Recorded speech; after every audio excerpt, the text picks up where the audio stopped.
There's three things that are vital to the few controlling the many.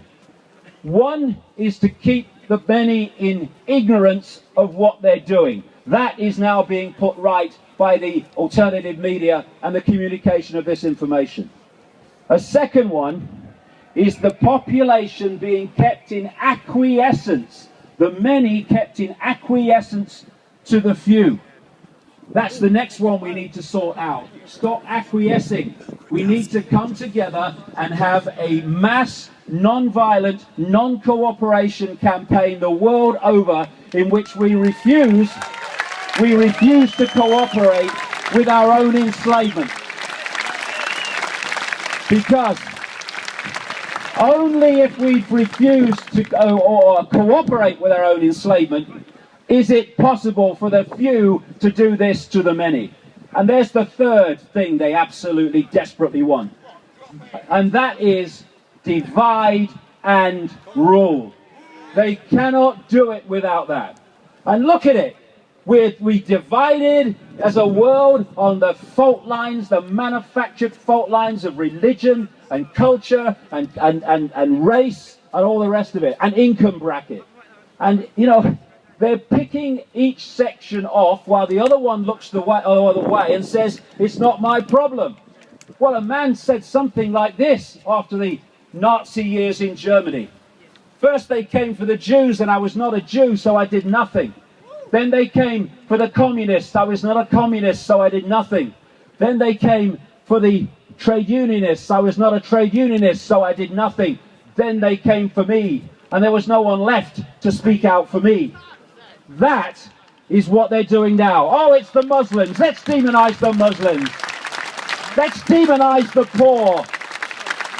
Let's demonize people with one bedroom too many when they're on benefits.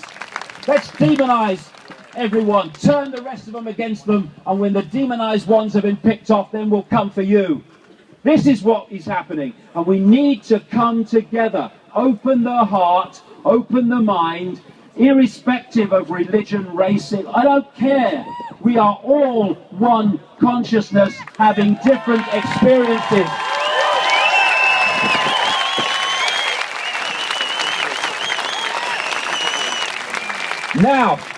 Now we have got to the key. And the key is that we are infinite awareness, all the same consciousness having different experiences, but we have to be persuaded and manipulated by what that represents, that we are just our name, our body, and our life story. We are not. They are experiences. They're not who we are.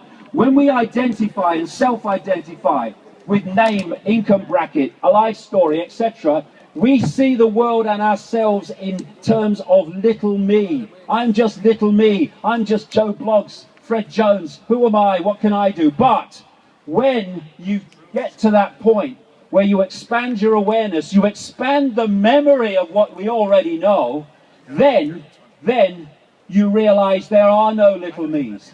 There's only a perception, here we go again, of little me. And we must keep that perception if we're going to be controlled by the few. We are infinite awareness, all that has been, ever can be, and ever anything can be. The same single awareness. We need to stop fighting each other and come to this conclusion. If we're one consciousness, then anybody else's injustice becomes our injustice. No more looking the other way.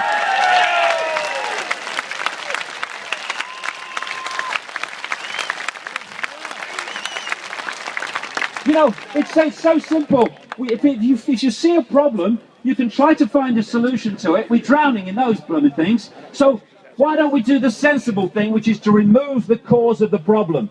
The cause of the problem is we have been having our perception programmed into little me, and we've forgotten that we are infinite awareness. All that it can be, is, and ever will be. Therefore, to remove the cause of the problem, we start to self-identify again.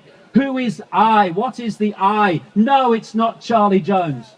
It's infinite awareness, infinite power, infinite love, infinite capacity to dictate our own reality instead of having it dictated to us. This is the power we have. We have the power. That's a house of cards. The people it's manipulating, silly sods, are the ones that are holding it up there. We need to stop doing that, and there'll be a very loud bang, and it will be over. And this is a major, major step to that loud bang. We're reaching now, you know, I don't quote Churchill very much for many reasons, but one thing he said, I think it was in 1942 at the State of the War, he said, "This is not the end, nor even the beginning of the end, but it is perhaps the end of the beginning." I suggest that this moment marks the end of the beginning.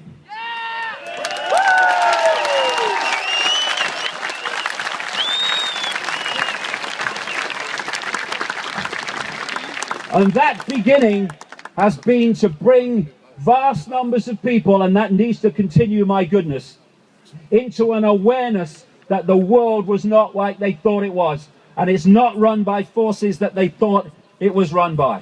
That's now reached clearly a point all over the world, and my goodness, I can tell you because I work on it all day, the bloody graph is going skywards in terms of people waking up to their true nature.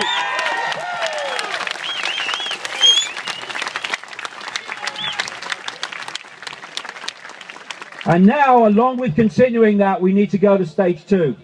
And that is to cease to acquiesce and cease to submit with that which we're now aware of. No more fear of authority. No more fear of anything.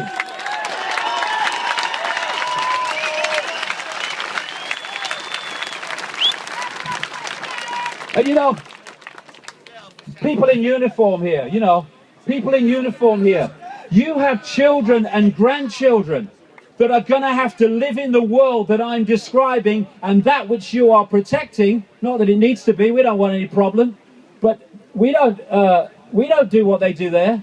We don't manipulate the world to more slaughter and more control and more imposition of the will of the few on the many. You've got to start to realize that you are part of us and start to break down those barriers and stop working for your children and grandchildren's own enslavement by keeping these people from the public eye.